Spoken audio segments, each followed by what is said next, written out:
All right, what's up, everybody? This is Rob Shack. So today we're gonna be doing a max speed test in the I don't even know how to say that color, by the way. It looks just like black, but whoa.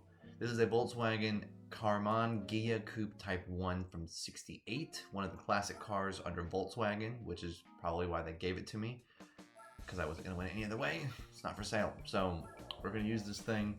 Won it on the Lupo Cup. Kind of a weird car to win for the Lupo Cup, since there was 3 Lupo Cup cars that I wanted, and I didn't get any of them. And so I won this thing. A thing with 44 horsepower.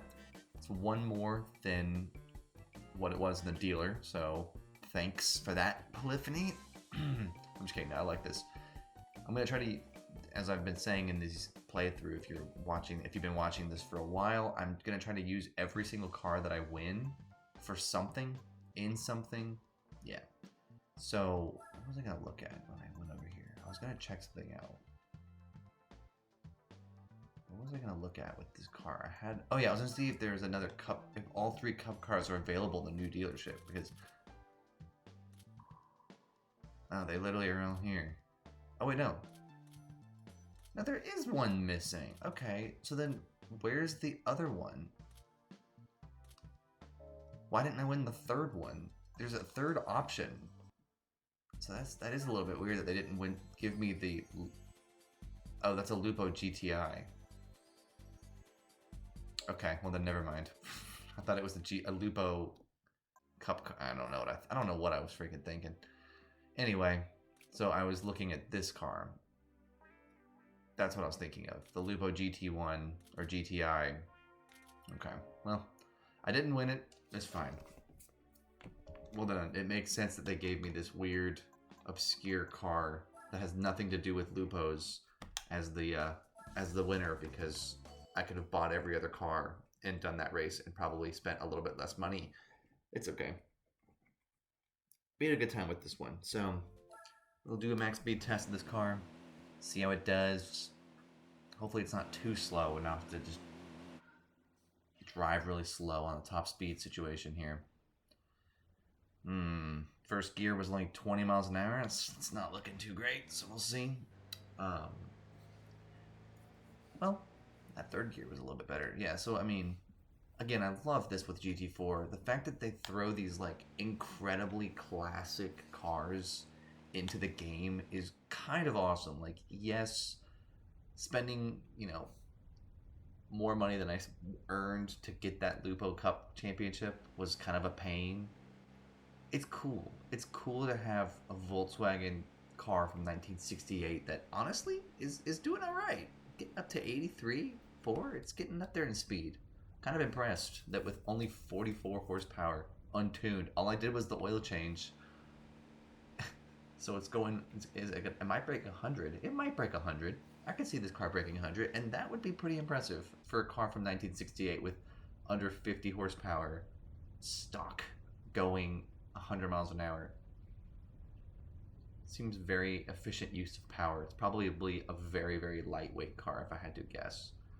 But yeah, this game is so great. I love that they added these like bizarre, iconic, legendary cars into these games. I just think that's so cool.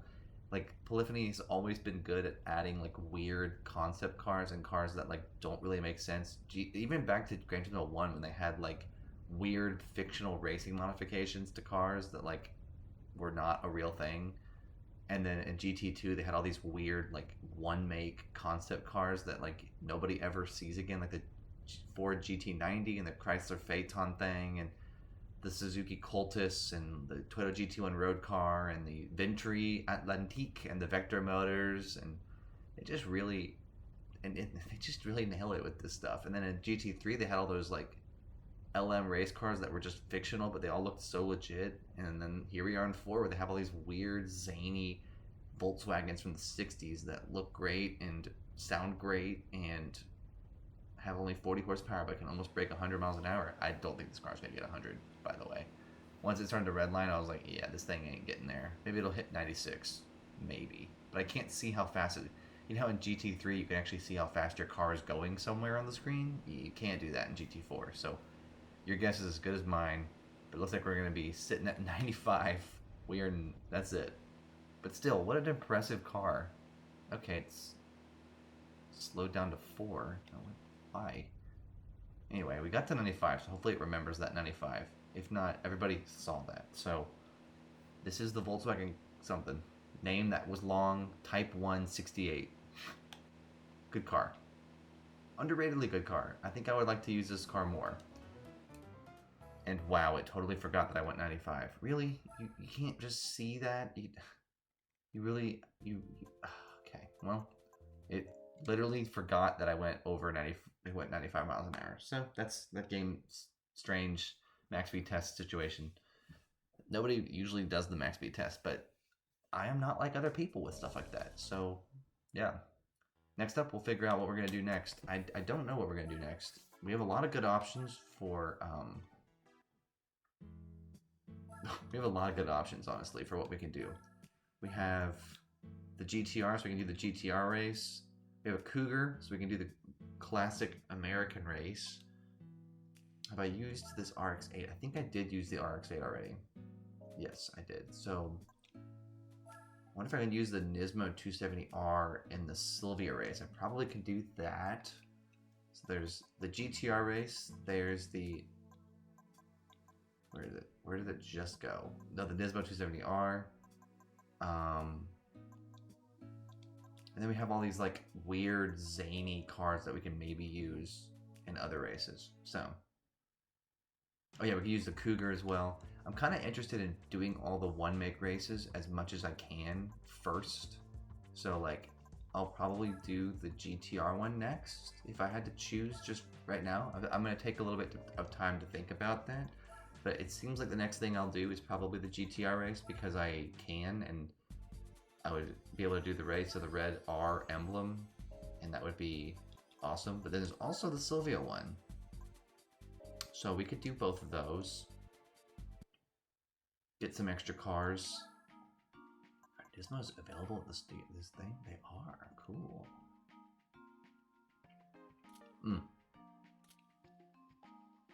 There's what I got. There's the 400R. Wow. Classics. Anyway.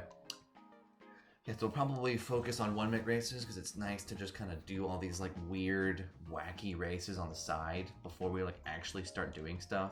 And I'll show you all the money farming tactic that we do in this game. There's a money farming thing in the special conditions. Everyone probably knows it, but I'll show it in this playthrough as well. I feel like you got to.